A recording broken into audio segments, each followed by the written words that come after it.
They tried to trade her for bullets, so the loner rancher dropped his hat and said, "Take me instead." The dust hung in the air like a curse over Broken Creek, Arizona territory, as thick and choking as the silence that had settled over the town 3 days prior. Jake McCready sat on the weathered porch of his ranch house, cleaning his Colt .45 with the methodical precision of a man who'd done it 1,000 times before. The late afternoon sun cast long shadows across the scrubland, and somewhere in the distance, a hawk circled lazily over the mesa. Jake was what folks called a loner by choice and circumstance. At 38, he'd seen enough of the world's ugliness to prefer the company of his cattle and his thoughts. His ranch sat 5 miles outside Broken Creek, far enough from town to avoid the gossip and close enough to ride in for supplies when the need arose. He'd built everything with his own hands after the war: the house, the barn, the fences that stretched across 2,000 acres of hard country. The war had taken more from him than just 4 years of his life. It had taken his faith in people, his ability to sleep through the night without waking in a cold sweat, and the woman he'd planned to marry. Sarah Beth had waited 2 years before the letters stopped coming. By the time Jake made it home to Texas, she was already Mrs. Jonathan Phillips with a baby on her hip and another on the way. So Jake had drifted west, like so many broken men did, carrying nothing but his horse, his gun, and a leather pouch containing his life savings of $800. He'd bought the land from a desperate prospector who'd struck silver fever instead of silver, and he'd been working it ever since. The sound of approaching hoofbeats broke his reverie. Jake's hand instinctively moved to his sidearm as he rose from his chair, watching 3 riders emerge from the heat shimmer on the horizon. Even at a distance, he could tell they were riding hard, and that usually meant trouble in this part of the territory. As they drew closer, Jake recognized one of the riders, Tom Bradley, the telegraph operator from Broken Creek. The other 2 were strangers, but their dusty clothes and grim expressions told Jake they'd ridden far with urgent business. "McCready," Tom called out as they thundered into the yard, sending Jake's chickens scattering in a flurry of feathers and indignant squawking. "We need to talk." Jake descended the porch steps slowly, his spurs jingling against the hard-packed earth. "Light down then, but if you're here about those cattle that strayed onto Peterson's land, I already told the sheriff. This ain't about cattle," Tom interrupted, swinging down from his saddle. His face was flushed from the ride, and sweat had carved pale tracks through the dust on his cheeks. "This is about the Mendoza gang." The name hit Jake like a physical blow. Everyone in the territory knew about Diego Mendoza and his band of cutthroats. They'd been terrorizing the borderlands for 2 years, moving like ghosts between Mexico and Arizona, leaving a trail of burned ranches and shallow graves in their wake. The army had tried to track them down, the rangers had set traps, and bounty hunters had disappeared into the desert chasing rumors and reward money. "What about them?" Jake asked, though he already dreaded the answer. One of the strangers, a lean man with a salt and pepper beard, stepped forward. "Name's Marshal Frank Corrigan, out of Tucson. This here's Deputy Mills. We've been tracking Mendoza's bunch for 6 weeks, and yesterday they hit the stage from Tombstone." Jake waited, knowing there was more and that he wouldn't like it. "They took prisoners," Deputy Mills said quietly. 3 passengers, 2 men and a woman. They're holed up in Devil's Canyon, about 15 miles north of here. "I still don't see what this has to do with me," Jake said, though his stomach was already twisting into knots. Tom Bradley stepped closer, his voice dropping to almost a whisper. "Jake, one of those passengers was Miss Catherine Morrison." The name stopped Jake's world cold. Catherine Morrison, the schoolteacher who'd arrived in Broken Creek 6 months ago from back east. The woman with auburn hair and green eyes who'd somehow managed to smile at him every time he rode into town, despite his rough appearance and reputation for keeping to himself. The woman who'd made him think, for the first time in years, that maybe he wasn't completely dead inside after all. "How do you know?" Jake asked hoarsely. "One of the passengers escaped during the attack," Marshal Corrigan explained. "Businessman named Henderson. He made it to Tucson half dead and told us what happened. Mendoza's demanding a ransom for the prisoners." "Money?" Jake asked. "Ammunition," Deputy Mills said grimly. 5,000 rounds of rifle ammunition and 200 rounds for Colt pistols. They know the army's been cutting off their supply lines, so they're getting desperate. Jake's mind raced. 5,000 rounds would be worth a fortune out here, and it would give Mendoza's gang enough firepower to terrorize the territory for months. But without it, how long do we have, he asked. "They're meeting tomorrow at sunset," Tom said. "Devil's Canyon, at the old mine shaft. They want the ammunition, or they start killing prisoners." Jake looked at the 3 men, reading the resignation in their faces. "You don't have it, do you? The ammunition?" Marshal Corrigan shook his head. "Nearest army post is 4 days' ride. Even if we sent a telegram right now, we couldn't get that much ammunition here in time. The territorial governors authorized us to negotiate, but Mendoza doesn't negotiate," Jake finished. "He kills." The silence stretched between them like a taut rope. Jake could hear his cattle lowing in the distance and the whisper of wind through the dry grass. Somewhere out there, Catherine Morrison was probably sitting in a cave or a canyon, waiting for men with guns to decide whether she lived or died. There might be another way, Jake heard himself saying. The three men looked at him sharply. "I'm listening," Marshal Corrigan said. Jake took a deep breath, tasting dust and his own fear.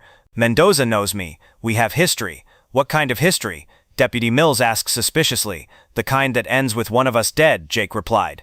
"During the war, I was part of a patrol that caught him running guns to Confederate forces. He killed 2 of my men getting away, but not before I put a bullet in his shoulder. He swore he'd settle the score someday." Tom Bradley whistled low. "Jesus, Jake, you never said nothing about that. Wasn't worth mentioning until now." Jake looked at each man in turn. "If I ride in there and offer myself in exchange for the prisoners, he might take the deal.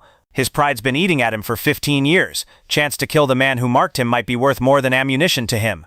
"That's suicide," Marshal Corrigan said flatly. "Maybe, but it's a chance, and it's the only chance those 3 people have." The marshal studied Jake's face for a long moment. "You're serious about this?" "Dead serious." Jake turned and walked back toward his house. "I need to get some things together. You boys can water your horses at the trough."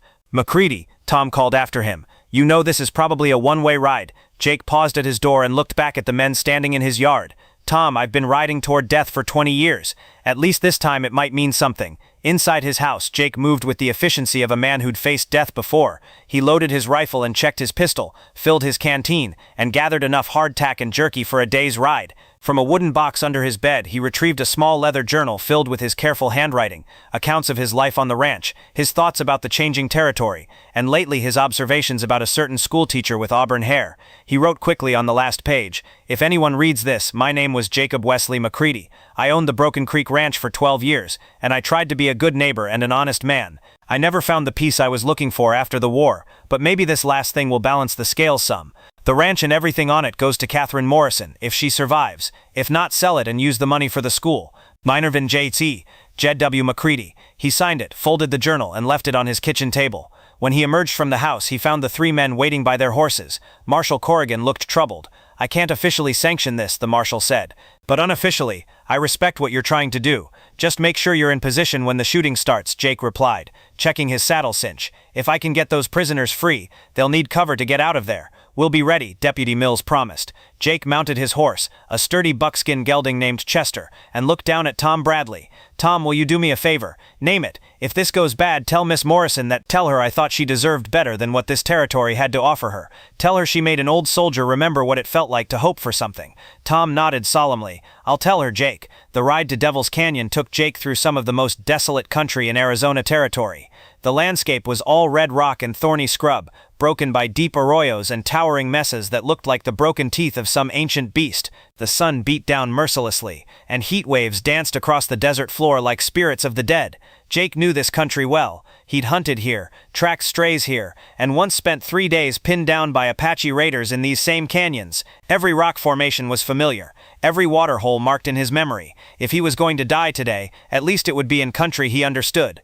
As the sun began its descent toward the western horizon, painting the sky in shades of copper and gold, Jake reached the rim of Devil's Canyon. Below him, the canyon floor was already deep in shadow, and he could see the dark mouth of the old silver mine shaft that had given the canyon its name.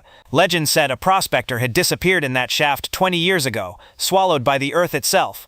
Jake dismounted and led Chester down the treacherous switchback trail that descended into the canyon. His spurs rang against the stone like funeral bells, and somewhere high above, a vulture called out with what sounded suspiciously like laughter. At the bottom of the canyon, Jake found what he was looking for. Diego Mendoza sat on a flat rock near the mine entrance, cleaned and oiled as if for a parade. He was smaller than Jake remembered, but his eyes still held the same cold intelligence that had made him such a dangerous opponent during the war. 5 of his men were scattered around the canyon floor, their rifles trained on Jake as he approached. Near the mine shaft, Jake could see 3 figures bound with rope, 2 men and a woman. Even in the fading light, he recognized Catherine's auburn hair. "Jacob McCready," Mendoza said, rising from his rock. "I wondered if I would ever see you again." "Diego," Jake stopped about 20 feet away, his hands clearly visible and away from his weapons. Been a long time. 15 years, 2 months and 6 days, Mendoza replied. I have counted them all. Jake nodded toward the prisoners. I hear you want ammunition for them, 5,000 rounds. The territorial government has until sunset to deliver, or these 3 die. What if I offered you something better than ammunition? Mendoza's eyebrows rose slightly. What could be better than the means to wage war? Jake took a deep breath. Me, my life for theirs. You finish what we started during the war, and you let them go free. The silence in the canyon was absolute. Even the wind seemed to hold its breath. Mendoza circled Jake slowly, like a predator examining prey. You would do this, trade your life for strangers. One of them ain't a stranger, Jake replied quietly. Ah. Mendoza's smile was like a knife edge. The woman, you care for her. Jake didn't answer, but his silence was answer enough. This is interesting, Mendoza mused. The great Jacob McCready, the man who put a bullet in my shoulder and killed 6 of my best men, offering himself as a sacrifice for love. Is it a deal or not? Jake asked. Mendoza studied him for another long moment, then slowly reached down and removed his hat. He dropped it on the ground between them. It is a deal, he said, but first you will remove your weapons, all of them. Jake unbuckled his gun belt and let it fall. He pulled a knife from his boot and tossed it aside. From under his vest he produced a small derringer and added it to the pile. Now, Mendoza said, you will tell me why you think your life is worth more than 5,000 rounds of ammunition. Jake looked past Mendoza to where Catherine sat bound against the canyon wall. Even in the shadow, he could see that she was watching him, her eyes wide with something between terror and disbelief. Because, Jake said slowly, some things are worth more than war. Some things are worth dying for. Mendoza nodded as if this made perfect sense to him. You speak truth, my friend. I too have died for things, many times. He gestured to one of his men. Carlos, untie the prisoners. Let them go. Diego, one of the bandits, protested. You question me, Ramirez? Mendoza's voice dropped to a whisper that somehow carried more menace than a shout. No, Jefe, of course not. Carlos moved to cut the ropes binding the prisoners. The 2 men, a drummer in a dusty suit and an elderly rancher Jake didn't recognize, stumbled to their feet and hurried toward the canyon entrance without looking back. Catherine started to follow them but then stopped and turned back toward Jake. Go on, miss, Jake called to her. Get out of here. I won't leave you, she said, and her voice carried clearly across the canyon floor. You will, Jake replied gently, because that's the deal, and because you deserve a life that's got nothing to do with this. Catherine took a step toward him, but Carlos caught her arm and guided her firmly toward the canyon entrance. She looked back once, her eyes meeting Jake's across the dusty expanse, and then she was gone. Touching, Mendoza said dryly. Now, shall we finish our business? Jake turned to face him. I'm ready. Good. Mendoza drew his pistol with the fluid grace of a man who'd been killing for a living for 20 years. But first, I want you to know something, Jacob McCready. What's that? That bullet you put in my shoulder, it shattered the bone. Even now, when the weather changes, I feel it. Every cold morning, every storm, I am reminded of you. Jake nodded. I'm sorry about that. Are you, truly? Jake considered the question seriously. No, not really. You were running guns to men who wanted to keep other men in chains. I'd do it again. Mendoza laughed, a sound like breaking glass. This is why I have respected you all these years, even while I hated you. You do not apologize for who you are. No point in it. Indeed. Mendoza raised his pistol, aiming it at Jake's chest. Any last words? Jake thought about the school teacher with auburn hair, about the ranch he'd built with his own hands, about the war that had broken him and the peace he'd never quite found. He thought about the men he'd killed and the men who'd died beside him, about the long nights when sleep wouldn't come and the longer days when it didn't matter. Yeah, he said finally, it was worth it. Mendoza's finger tightened on the trigger. The shot, when it came, was impossibly loud in the confines of the canyon.